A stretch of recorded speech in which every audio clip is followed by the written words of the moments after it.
Okay, welcome back to the program. Now, we do have some graphics. We had talked about Tropical Storm Emily, and there you have the information on it. Nothing to be alarmed about, but certainly something to keep watching. And as you can see there, this is right off the advisory at 7 p.m. And the winds are 50 miles per hour up to gusts of 65. The movement is still west, 14 miles per hour, and a little later we're going to give you some more graphic information. Now there's the satellite picture, which kind of shows compacting a little bit, as you can see there, and kind of like from 12 to probably a 6-hour time frame there, and that movement looks pretty consistent. But as you'll see with these tracks coming up, this is what's the anticipated course, and it just kind of looks like it'll make that, or we're hoping, at least right now it's projected to make that northerly and then northeast turn. But again, because it's moving in the direction of it where it is, and that direction, most of the models, the majority of them, overwhelming majority, take them out into the Atlantic, making that northeast turn. But as you can see, a couple of those models do bring it into the Gulf, and so for that reason it merits watching. And that's Tropical Storm Emily, and we'll keep you updated on that HTV. I'm sure tomorrow night Martin will have some more information on it. The news crew here and the HTV crew will have that information for you as well. All right, let's go back to the phone lines. Thanks for calling. Welcome to the program. Hello. Hello, Mr. Jimmy? Yeah, how are you? All right, how you doing? I'm doing fine, thank you. Look, we got a wonderful parish here. Okay, hey, look, I guarantee you, I love it.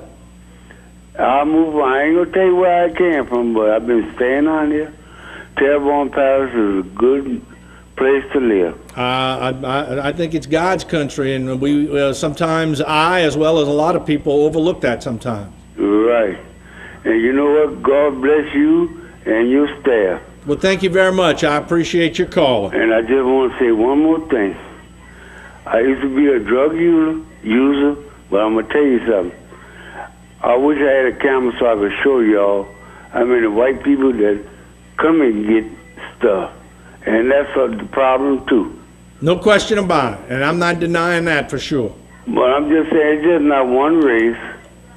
I agree.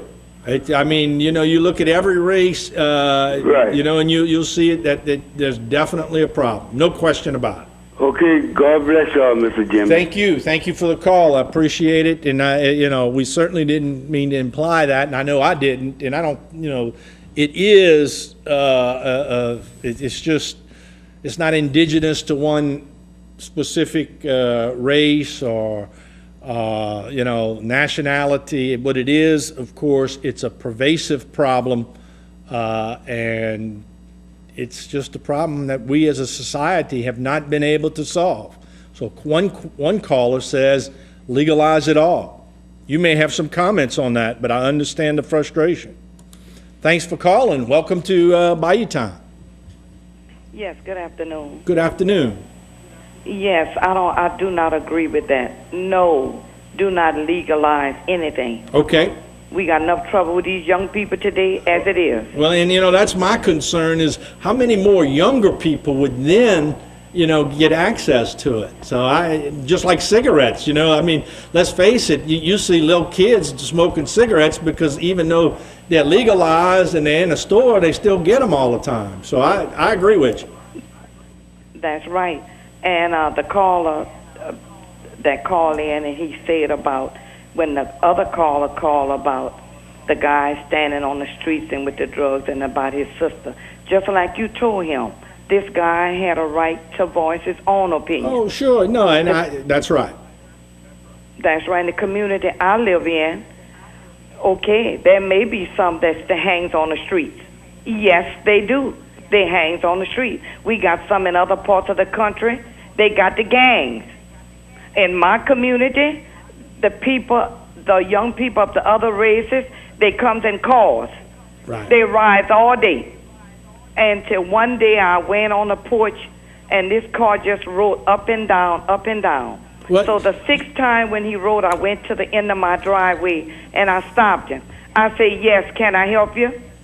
And he just looked at me. I said, now, if you're looking for anything that you're not supposed to be looking for, I advise you to get out of this community right now before I call the task force. Well, he looked at me and said, yes, ma'am, and he left. Well, you know, you raise a good point. I mean, and I think the good point is this.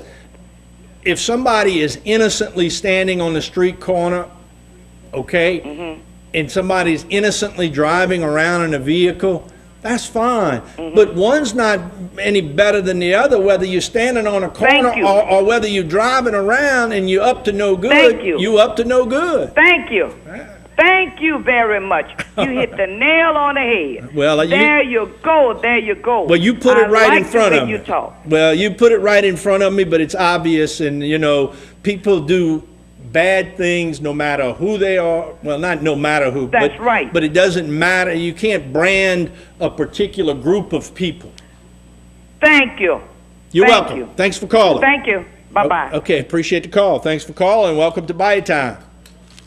Hello, Mr. Jimmy? Hey, how are you? Look, yeah, I'm the one who called and brought this conversation up. Listen, I didn't mean to say the police did anything wrong. I think the caller misunderstanding what my point really was.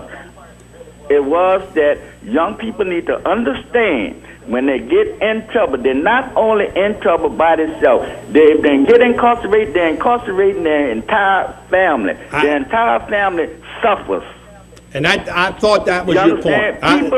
People go to the grave with their loved ones being incarcerated. And for the guy that called, when I brought up my brother and my sister, it's got records, Mr. Jimmy. You know the case if I would tell it to you. It's public records. That's why she is free today. She had a life sentence. It was overturned. Governor Foster released my sister. Yeah, but no, and the point when I said about the young man in New Orleans, that's a totally different path. I was just trying. That point was when police officers get caught doing something, they ought to be held accountable too. Okay. That's all I was trying to say. I appreciate. Jimmy. Yes, I know it got African Americans standing on the corner selling drugs, but I also see other races of people selling drugs too. That's my point, Mr. Jimmy. I understand. I'm not just saying to target the black race, but I'm just saying I would like to see it be fair. When they say it was a 2-year investigation, then come on now, in 2 years, you mean to tell me that that's the only people that you could have, put under surveillance? That's all I'm saying. That we have a drug problem all over the United States. And people just need to wake up and realize that when they get caught, when the young people go out there and do things like this here, they're incarcerating their families. I hear you loud and clear. And I'm not prejudiced, and I'm not trying to make no racist statement or nothing else. I'm just speaking from the heart because young people need to wake up and realize if you don't have a job, that you don't need to say go get your job or wait. God open the door somewhere for you. I don't like to see nobody spending life in behind bars, whatever their nationality may be, because I know what it's like. I understood your main point the first time, and that's the overall consequences to the whole family unit, and it's just not the person that goes to jail. It's their children, their relatives, their parents. Everybody suffers. That's right. Thank you for calling. Okay? All right. Appreciate you calling back and, again, voicing your opinion. Thanks for calling, and welcome to Bayou Time. Hey, Jimmy, it's Ricky again. No more, don't like me calling twice, so I'll make it short. Okay. But that lady just called, I can guarantee you, that's why they done got a night out of this crime right now. That's why they got all them signs out. What they call that? For neighborhood watch. Right. And due to my unfortunate medical condition, I was unable to go to some of these because the weather's, it's not that it's bad, it's just the air's too heavy for me to be out there. Okay, thanks for your point, Ricky. Really appreciate it. All right. Okay, thank you again. Thanks for calling. Welcome to Bayou Time. Mr. Jimmy. Yes. Yeah, I'm calling about your earlier caller. Sure, go ahead. Social Security. All right, go ahead. He's saying about crazy checks and stuff. I'm 45 years old, and it ain't my fault that I got hurt and I got to collect Social Security. I'd rather be working than what I'm doing right now with Social Security. Right, and I think the overwhelming majority of people are like you.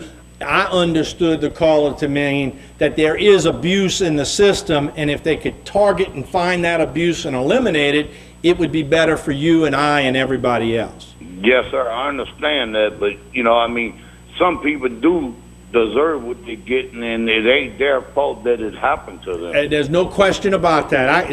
Believe me, I can relate to you. All right, well then, thank you, Mr. Jimmy. Thank you. All right.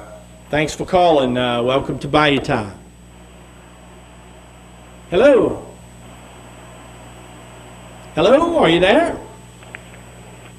One more call. Thanks for calling. Welcome to Bayou Time. Oop, I think that'll be it. We're just about out of time, so what we'll do is we'll kind of wrap up this portion of the program. Now, when we come back, just want to let you know we're going to go to Canada's in the Kitchen with Joni Petrie and Chef George Kozlow, as well as Chef Tony DeSalvo.